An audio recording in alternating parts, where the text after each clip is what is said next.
O ministro Alexandre de Moraes deu nesta segunda-feira, 26 de fevereiro, uma aula na USP, na abertura do ano letivo da Faculdade de Direito do Largo São Francisco. Coincidentemente, ou não, foi na USP que Alexandre de Moraes fez a sua formação em Direito. Então essa aula representou também uma volta às origens, mesmo que o Alexandre de hoje já esteja bem diferente do jovem Alexandre. Enfim, o tema da aula já era a tão falada defesa da democracia. E como a democracia é um conceito que hoje foi completamente relativizado no Brasil para que se encaixasse perfeitamente naquilo que os que hoje estão no poder querem que seja a democracia, já se esperava uma certa parcialidade nessa aula. Mas o ministro superou as nossas expectativas. E como você verá nos trechos a seguir, deixou muito claro o seu posicionamento político. A começar já por uma associação de uma suposta corrosão da democracia no mundo ao longo das últimas 2 décadas, aquilo que ele chama de extrema-direita. Lamentavelmente, nas últimas 2 décadas principalmente, nós podemos perceber um fenômeno mundial de corrosão à democracia. E houve esse fortalecimento, principalmente e no mundo todo, de uma extrema-direita absolutamente raivosa, que conseguiu, por meio das redes sociais, das mídias digitais, conseguiu alavancar um plano de poder no mundo todo, nas democracias ocidentais. Obviamente, os ataques às redes sociais seriam também um dos focos dessa aula dada por Alexandre de Moraes. Afinal, ele hoje é um dos grandes defensores da regulação das redes. Só que, ao argumentar que inicialmente as redes teriam sido usadas em prol da democracia, ele acabou descrevendo, usando o Egito como exemplo, uma situação que, não sei porquê, me lembrou o Brasil. Vários países, começou pelo Egito, vários países, as pessoas não tinham liberdade de expressão, não havia liberdade de imprensa, não havia direito de reunião. Então, as pessoas procuraram as redes sociais para conseguir marcar atos de oposição a um regime ditatorial.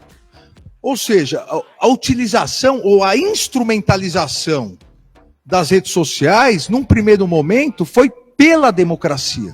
Mas qualquer semelhança com a nossa realidade hoje é mera coincidência. Até porque, segundo eles, nós não entendemos nada de democracia.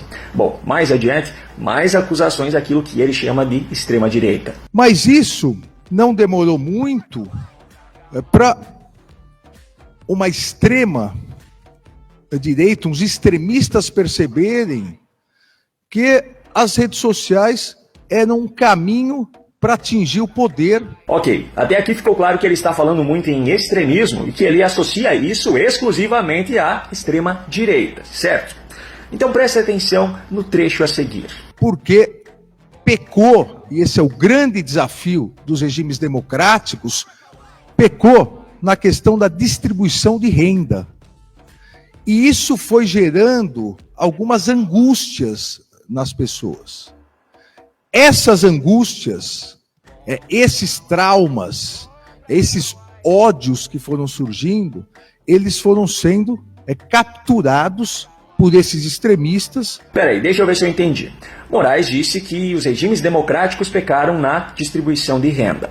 Moraes disse que isso gerou indignação e que essa indignação foi usada por essa extrema-direita para influenciar as pessoas. Como você pode ver em todos os trechos anteriores, o extremismo ao qual Moraes se refere é o extremismo de direita. Só que, se eu me lembro bem, a reputação que sempre tentaram atribuir à direita no mundo todo é de que a direita promove a desigualdade, é contra a distribuição de renda, que o capitalismo é opressor e que a esquerda é que defende uma distribuição de renda justa e igualitária. Então, como é que pode fazer sentido essa fala de Alexandre de Moraes de que essa extrema-direita teria se aproveitado da má distribuição de renda? Bom, talvez o problema seja eu, por estar esperando coerência entre os argumentos.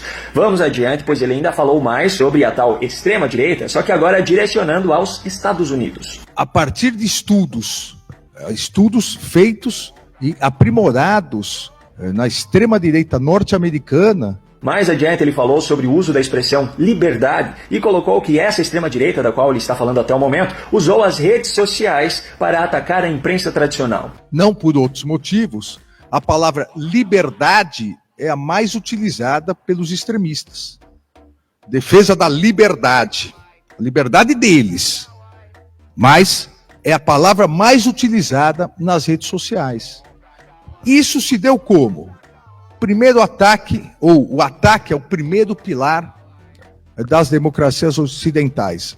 A mídia, a liberdade de imprensa. Houve todo um ataque, toda uma construção no sentido de desacreditar a imprensa tradicional. E como esses extremistas utilizaram as redes sociais para corroer a imprensa? A partir da tentativa de desacreditar a mídia tradicional. Francamente, se a imprensa tradicional fosse tão séria assim, não seriam as redes sociais que prejudicariam a sua credibilidade. O que as redes sociais trouxeram foi, na verdade, uma democratização do acesso à informação. O cidadão brasileiro hoje, se assim quiser, pode consultar por conta própria os fatos. E isso fez com que muitas vezes esses cidadãos percebessem que aquilo que estava sendo veiculado por essa imprensa tradicional não correspondia exatamente aos fatos. E por falar em liberdade de imprensa, como o Moraes citou em sua fala, você viu claramente no evento que eu mostrei anteriormente nesse vídeo, que com esse governo federal, a imprensa não está tendo liberdade de fato. E esse governo é de esquerda. Enfim, vamos seguir o baile porque teve mais acusações e associações da extrema-direita com o uso indevido das redes sociais e chegou até o ponto de eu me sentir ofendido. Os extremistas apostaram no quê? Nas redes sociais, nas notícias fraudulentas, criando falsos especialistas.